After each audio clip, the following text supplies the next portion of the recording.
হিন্দু ধর্ম মতে স্বয়ং বিষ্ণুদেবের 4 ধামের মধ্যে একটি হল উড়িষ্যার পুরী ধাম। এখানে স্বয়ং বিষ্ণুদেব জগতের নাথ জগন্নাথ রূপে পূজিত হচ্ছেন।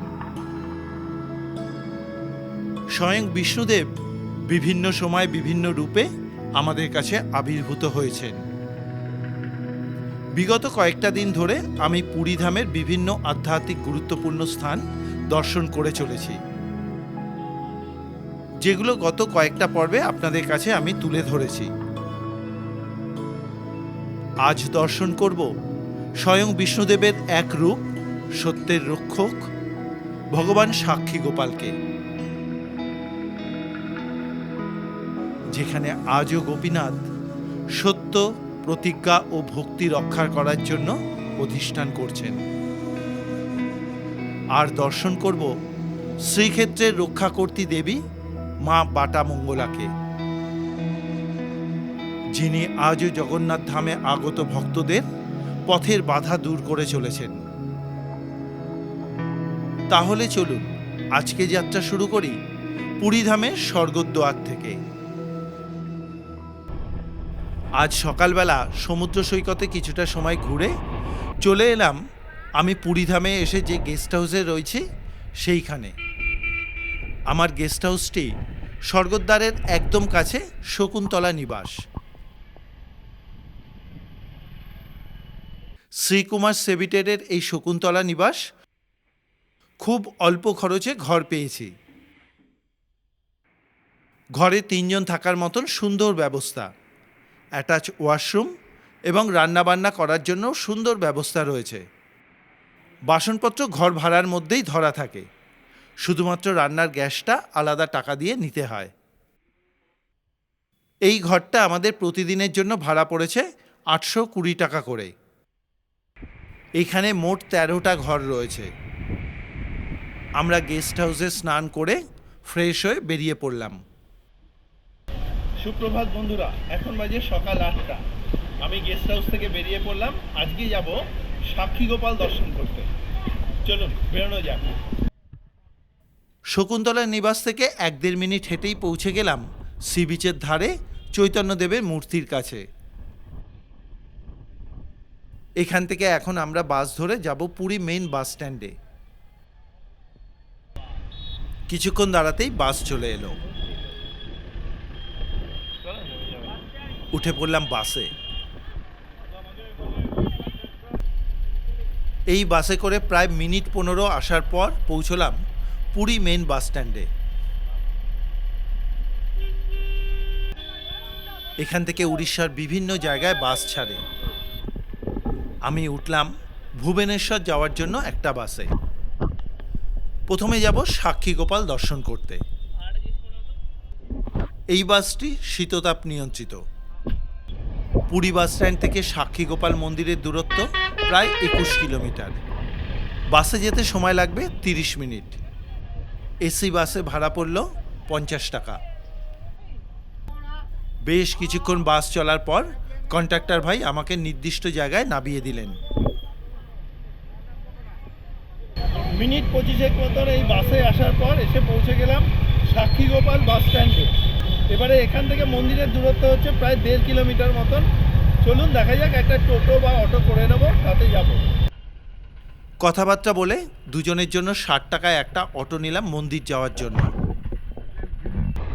অটো মার্কেট এরিয়ার মধ্যে দিয়ে কিছুক্ষণ চলার পর আমাদেরকে মন্দিরের সামনে নামিয়ে দিল। অটোতে কিছুক্ষণের মধ্যেই এসে পৌঁছে গেলাম সাক্ষী গোপাল মন্দিরের কাছে। এবারে চলুন দর্শন করে আসি। মন্দিরের সামনে বিরাট বড় জায়গা।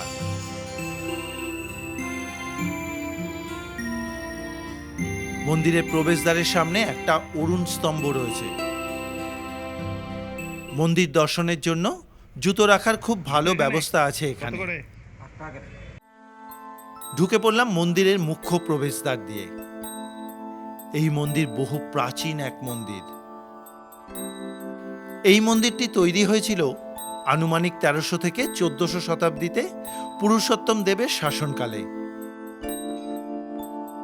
এই হলো এক মহা তীর্থক্ষেত্র। অনেক শতাব্দী আগে দুই ব্রাহ্মণ, একজন বৃদ্ধ ও একজন ধনী, সঙ্গে আরও একজন দরিদ্র যুবক একসঙ্গে তিনজনে মিলে বৃন্দাবন তীর্থে যাত্রা শুরু করেন। লম্বা যাত্রাপথে বৃদ্ধ ব্রাহ্মণ অসুস্থ হয়ে পড়েন। তখন তাকে সবাই ছেড়ে চলে গেলেও দরিদ্র যুবকটি অক্লান্তভাবে তার সেবা দান করেন। সেই সেবায় বৃদ্ধ সুস্থ হয়ে উঠে তার কৃতজ্ঞতা স্বরূপ বৃন্দাবনে গিয়ে গোপীনাথজির সামনে তিনি প্রতিজ্ঞা করেন তিনি দেশে ফিরে তার কন্যার সঙ্গে গরিব যুবকের বিবাহ দেবেন। পরবর্তীকালে বৃদ্ধ বাড়িতে ফিরে পরিবারের চাপে তিনি সেই কথা অস্বীকার করেন। গরিব যুবক বিবাহের কথা বললে আত্মীয়রা বলেন, বৃদ্ধ যে কথা দিয়েছেন তার সাক্ষী কোথায়? উত্তরে যুবকটি বলেন, বৃন্দাবনে গোপাল যে সাক্ষী। সেই কথা শুনে সবাই হাসাহাসি করতে থাকে। তখন যুবক বৃন্দাবনে ফিরে গিয়ে কান্নাকাটি করে প্রার্থনা করেন যে প্রভু, আপনি যদি সাক্ষী না দেন তাহলে সত্যের পরাজয় হবে। তখন ভক্তের আরতি শুনে গোপীনাথ বলেন, আমি তোমার সঙ্গে যাব সাক্ষী দিতে, তবে শর্ত একটাই, তুমি কখনো পেছন ফিরে তাকাবে না, তুমি শুধুমাত্র আমার নূপুরের শব্দ শুনবে। সেই শর্তেই যুবক সামনের দিকে হাঁটতে থাকলেন, আর পেছনে পেছনে গোপাল নিজে চলতে থাকলেন। অনেক দূর আসার পর বালুকাময় পথে নূপুরের শব্দ বন্ধ হয়ে যায়। যুবকের মনে সন্দেহ জাগে, ভগবান কি এখনো আছেন? যুবক তখন ঠিক পেছন দিকে তাকাতেই সঙ্গে সঙ্গে গোপালজি পাথরের বিগ্রহে স্থির হয়ে যান। সেই স্থানেই পরে এই সাক্ষী গোপাল মন্দির প্রতিষ্ঠা হয়। এরপরে গ্রামবাসীরা এখানে আসেন। তখন ভগবান অলৌকিকভাবে সাক্ষ্য দেন এবং বৃদ্ধ ব্রাহ্মণ নিজের প্রতিশ্রুতির কথা স্বীকার করেন। শেষে সেই যুবকের সঙ্গে তার কন্যার বিবাহ হয়। তখন থেকেই এখানে ভগবানের নাম হয় সাক্ষী গোপাল। এর থেকেই বোঝা যায় সত্য কখনো পরাজিত হয় না। নিঃস্বার্থ সেবার ফল ভগবান নিজেই দেন। আর প্রতিজ্ঞা পালন ধর্মের একটি গুরুত্বপূর্ণ অংশ। ভগবানের কাছে ধনী গরিবের ভেদ নেই, আন্তরিক ভক্তিই হলো সেখানে শেষ কথা। এই মন্দিরে শ্রীকৃষ্ণের সঙ্গে রাধারও পুজো হয়। অনলা নবমী বা আমলকি নবমী উৎসবের সময় শ্রীরাধার চরণ দর্শনের একটি বিশেষ প্রথা রয়েছে, যা আজও ভক্তদের কাছে আকর্ষণের এক কেন্দ্রবিন্দু। আমি কৃতজ্ঞ এখানকার পুরোহিতদের বিশেষ অনুমতিতে মন্দির কম্পাউন্ডে ছবি তুলতে পেরেছি। আমি গোপীনাথকে দর্শন করে এসে এখানে মন্দির কর্তৃপক্ষের খাতায় নাম, ঠিকানা, গোত্র লিখে গোপীনাথের পুজো দিলাম। গোপালকে দর্শন করলাম। গোপালকে দেখতে এখানে এত সুন্দর লাগছে বলে বোঝানো যাবে না। কতটা উঁচু হাইট, অপূর্ব। তার মুখমণ্ডল যা সুন্দর লাগছে, যেন জীবন্ত। চলুন, এরপরে ডান দিকে আছে প্রভু শ্রী রামচন্দ্রের মন্দির। চলুন সেটা দর্শন করে আসি। ঢুকে পড়লাম মন্দির প্রাঙ্গণে।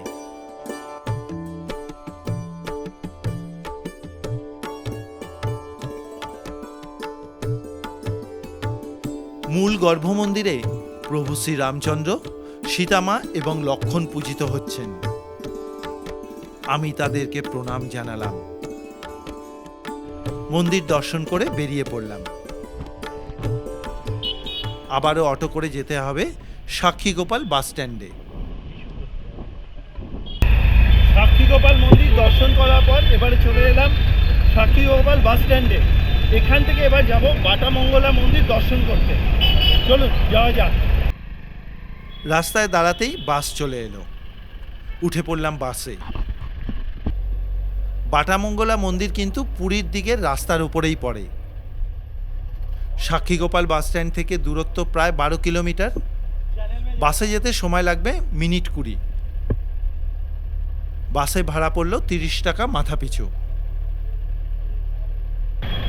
এই বাসে প্রায় 20 মিনিট মতন আসার পর এসে পৌঁছে গেলাম বাটামঙ্গলা মন্দিরের কাছে। মেন রাস্তার একদম পাশে মা বাটামঙ্গলা অধিষ্ঠান করছেন। ঢুকে পড়লাম মন্দিরে। পুরীধামের বাটামঙ্গলা মন্দির অত্যন্ত প্রাচীন এবং আধ্যাত্মিকভাবে গুরুত্বপূর্ণ একটি শক্তিপীঠ সমান দেবী মন্দির। বাটা শব্দের অর্থ পথ বা রাস্তা, আর মঙ্গলা শব্দের অর্থ হল মঙ্গলদায়িনী দেবী, অর্থাৎ মা বাটামঙ্গলা হলেন পথের রক্ষা করতে। প্রাচীনকাল থেকে বিশ্বাস করা হয় পুরীধামে প্রবেশের আগে মা বাটামঙ্গলার আশীর্বাদ গ্রহণ করলে যাত্রা নির্বিঘ্নে সফল হয়। তাই অনেক ভক্ত প্রথমে এই মন্দিরে প্রণাম করে তারপর জগন্নাথ দেবের দর্শনে যান।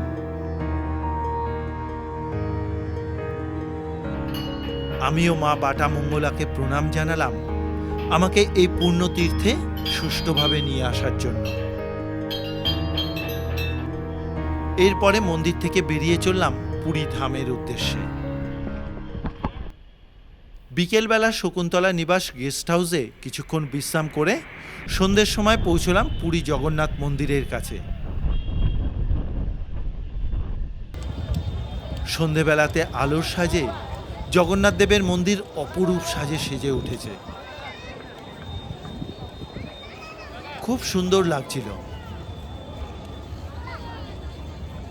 এখানে কিছুটা সময় কাটিয়ে চলে এলাম স্বর্গদ্বারের বিচ মার্কেটে।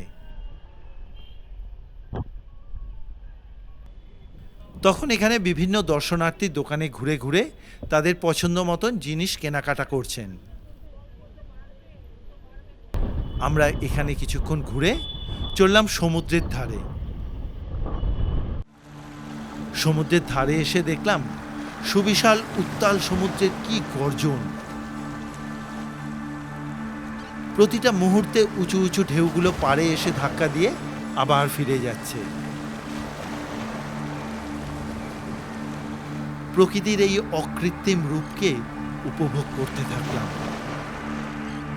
আর প্রভু জগন্নাথ দেবকে কৃতজ্ঞতা জানালাম তার এই ধামে আমাকে নিয়ে আসার জন্য। আজকের এই ভিডিও আপনাদের কীরকম লাগলো অবশ্যই করে একটা মতামত জানাবেন কমেন্ট বক্সে। এটা আমার তরফ থেকে আপনাদের কাছে একটা অনুরোধ রইল। এখানে কিছুক্ষণ কাটিয়ে বেরিয়ে পড়লাম, কারণ আজকে রাত্রেবেলায় আমাদের ট্রেন কলকাতায় ফেরার। আজকের মতন ভিডিও এখানেই শেষ করলাম। দেখা হবে আগামী পর্বে আর এক নতুন তীর্থস্থানে। ততক্ষণের জন্য বিদায়। সবাই ভালো থাকবেন, সুস্থ থাকবেন। জয় জগন্নাথ।